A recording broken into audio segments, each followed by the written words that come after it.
Reflections. Don't worry. Excerpts from Seeing with New Eyes by David Powlison. Then he said to his disciples, "Therefore I say to you, do not worry about your life, what you will eat, nor about the body, what you will put on. Life is more than food, and the body is more than clothing. Consider the ravens, for they neither sow nor reap, which have neither storehouse nor barn, and God feeds them. Of how much more value are you than the birds? And which of you by worrying can add 1 cubit to his stature? If you then are not able to do the least, why are you anxious for the rest? Consider the lilies, how they grow, they neither toil nor spin. And yet I say to you, even Solomon in all his glory was not arrayed like one of these. If then God so clothes the grass, which today is in the field and tomorrow is thrown into the oven, how much more will he clothe you, O you of little faith? And do not seek what you should eat or what you should drink, nor have an anxious mind. For all these things the nations of the world seek after, and your Father knows that you need these things. But seek the kingdom of God, and all these things shall be added to you. Do not fear, little flock, for it is your Father's good pleasure to give you the kingdom. Sell what you have and give alms. Provide yourselves money bags which do not grow old, a treasure in the heavens that does not fail, where no thief approaches nor moth destroys. For where your treasure is, there your heart will be also." Luke 12:22-34.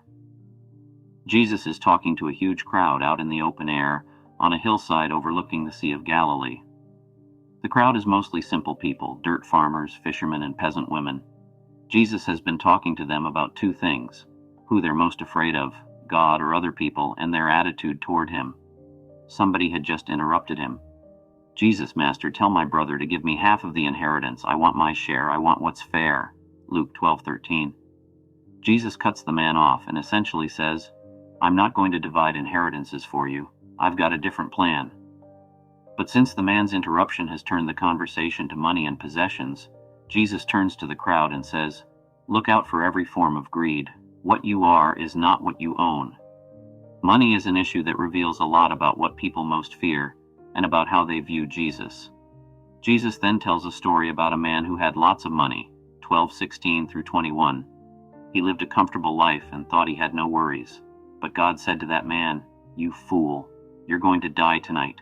Who's going to have what you worked for your whole life? You have nothing. Your life is an utter waste." Jesus weaves a warning through the whole story. Keep your life from every form of greed, 12:15. That theme runs through the earlier section, 13-21, right to verse 22. Keep your life free from every form of greed, from the selfish "I want mine" form of greed, and even from the complacent "because I have mine, I can sit back and coast" form. Jesus pursues this topic as he talks straight to the disciples, his friends, the people who love and know him. "For this reason I say to you, don't worry about your life as to what you will eat." He's saying that even if you don't have a lot of money, or as much as you think you need, money is still not your life, so don't get anxious. Money can't make or break you. Remember that Jesus is talking in a subsistence culture. Scratch plow farmers, poor fishermen, people selling a few items in the marketplace, like a third world village. Many of us in the United States take food and clothing for granted, but we worry about money too. Although our situations are different, the same issues, attitudes, and temptations play out. Your life is more than food. Your life is more than money. Jesus lists reason after reason why you should not be in the grip of fear and worry. First, he says, consider the ravens. As Jesus is talking out in the open in Palestine, crows are flying overhead or hopping on the ground squabbling. Take a look at the crows. They neither sow nor reap. They make no preparations and have no barns, yet God feeds them. How much more valuable are you than birds? He adds a second reason. Which of you by worrying can add a single hour to his lifespan? If you can't do the little thing like this, why do you worry about the rest? Jesus keeps piling on the reasons. Consider the lilies. He's talking about the kind of tough wildflower that grows in a vacant lot or on the roadside among the weeds. Look at those flowers over there, how they're growing. They neither toil nor spin. They make no effort to look pretty. But I tell you, even Solomon in all his glory was not clothed like one of these. If God so clothes the grass of the field, which is alive today and tomorrow is thrown into the furnace, how much more will he clothe you, you of little faith? Then Jesus gives a fourth reason. It deals not so much with feelings of anxiety as with what you are living for. Jesus describes that driven, obsessed preoccupation with money and possessions. Don't seek what you are going to eat and drink, and don't keep worrying. Of course, we should have jobs and make money, but he warns against making it your life objective. All these things the nations of the world eagerly seek. In other words, that's what everyone in the world is into, but that's their business. Your Father knows that you need these things, but seek his kingdom. These things will be added to you. God says, don't live for the one thing everybody else lives for. I'm going to give you something better, and along the way I will take care of you financially. Lest we should doubt, is he really going to give something better? Jesus gives his next reason. He says, don't be afraid, little flock. It's the only place in the Bible where that phrase, little flock, is used. It's a vivid picture of a flock of sheep small enough that the shepherd knows all their names, their personalities, and what each one faces. Jesus makes sure we know that God is not reluctant to love us. Do not worry, because your Father has gladly chosen to give you the kingdom. Jesus has piled up reasons not to get hung up on money, even when survival is at stake. This leads to radical implications for your lifestyle. Sell your possessions, give to charity. Instead of being characterized by every form of greed where we say, what's in it for me? I want my share. I've got a lot so I can sit comfortably. What if I don't have enough? Maybe I won't get something I need. Instead of all that, you can give because you have been given to. Why?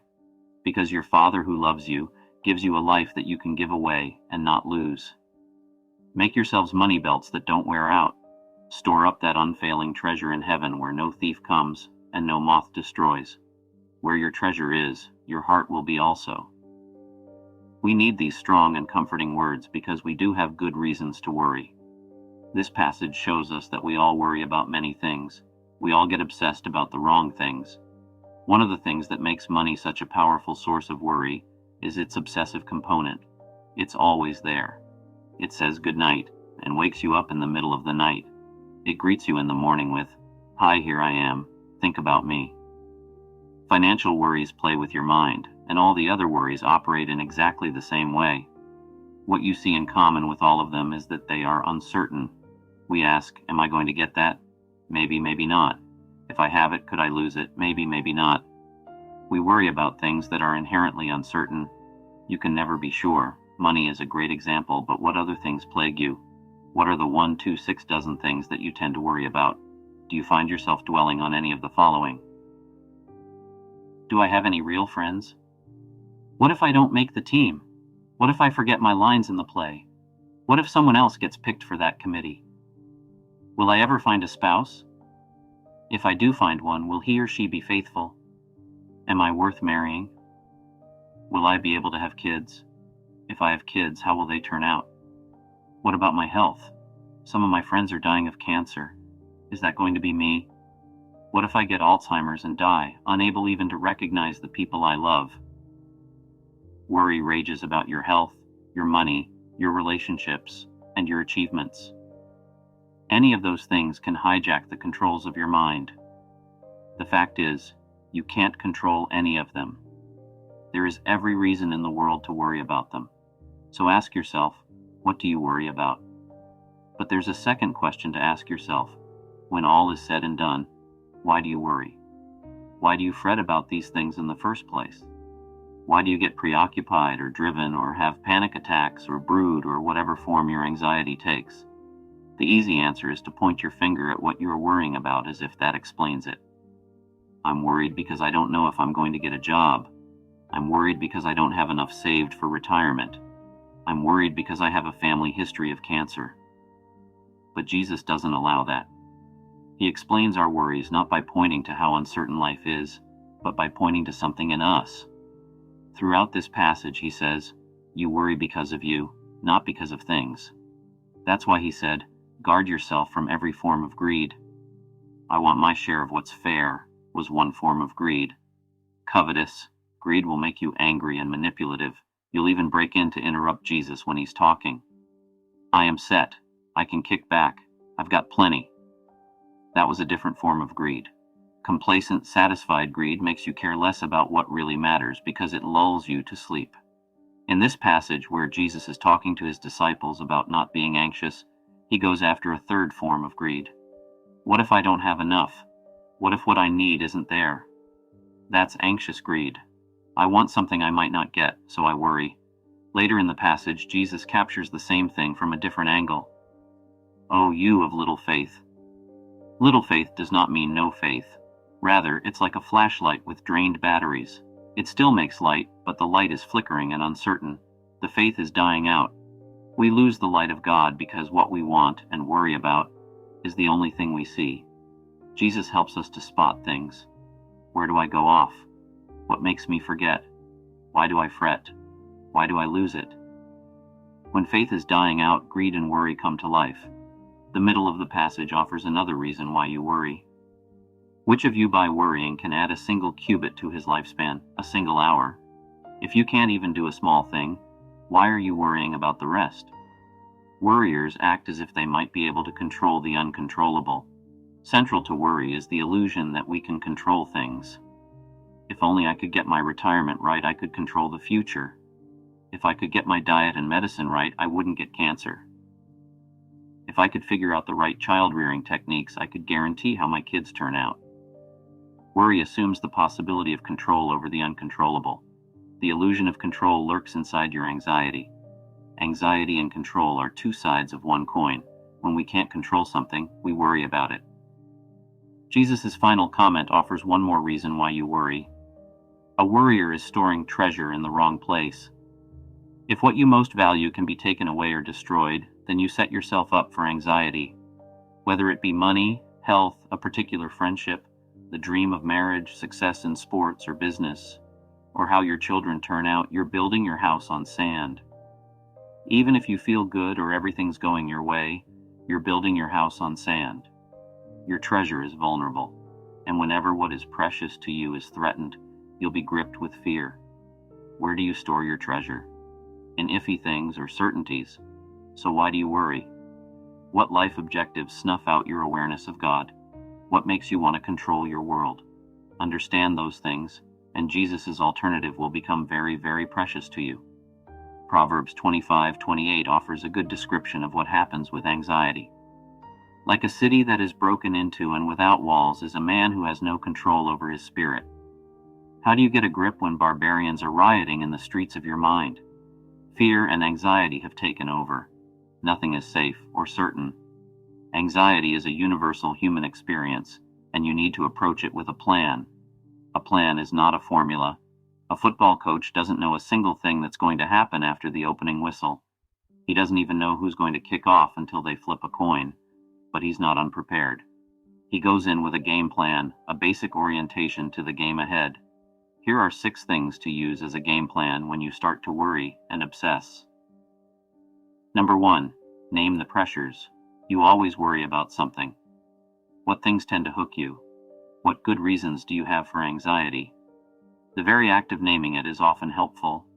In the midst of the experience of anxiety, it seems as if a million things are overwhelming you. You're juggling plates, round and round and round. But really, you're juggling only 6 plates, or maybe obsessing on just one. It helps to name the one thing or the 6 that keep recycling. Anxieties feel endless and infinite, but they're finite and specific. Number 2, identify how you express anxiety.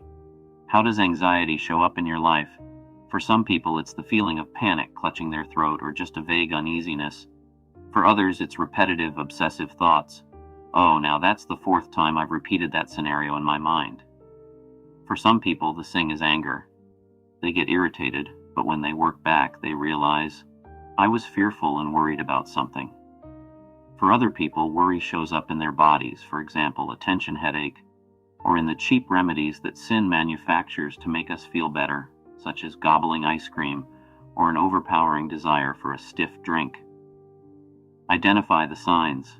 How can they become cues to you? I'm losing it. I'm forgetting God. My flashlight is going dim. Number 3, ask yourself, why am I anxious? Worry always has its inner logic. Anxious people are you of little faith. If I've forgotten God, who or what has started to rule in his place? Identify the hijacker. Anxious people have fallen into one of the subsets of every form of greed. What do I want, need, crave, expect, demand, and lust after? Or what do I fear either losing or never getting? Identify the specific lust of the flesh. Anxious people eagerly seek the gifts more than the giver. They bank treasure in the wrong place. What is preoccupying me so that I pursue it with all my heart? Identify the object of your affections. Number 4. Which promise of Jesus speaks to you most? Take to heart these 7 promises. They are all good reasons. But it's tough to remember 7 things at once, so pick one. Grab one promise and work with it. Number 5. Go to your Father. Talk to Him. Your Father cares about the things you worry about. Your Father knows what you need. Cast your cares on Him because He cares for you. You'll have to leave your worries with Him. They are always outside of your control. How will your kids turn out? Will you get Alzheimer's? What will happen with the economy? Will your dad come to know the Lord? You have good reasons to be concerned about such things, but you have better reasons to take them to someone who loves you. Like that toddler whose mom trailed her, even the deep end of life is safe. Number 6. Give. Do and say something constructive. Care for someone else. Give to meet human need. In the darkest hole, when life is toughest, there's always some way to give yourself away. The problem might seem overwhelming. You could worry. But what you're called to do is just a small thing. There's always something to give yourself to, and some way to give. Jesus said more about this in Matthew 6, a parallel passage. Let the day's own trouble be sufficient for the day thereof. Give yourself to today's trouble. Leave tomorrow's uncertainties to your Father. It is your Father's pleasure to give you the kingdom. Your Father is God. Don't worry.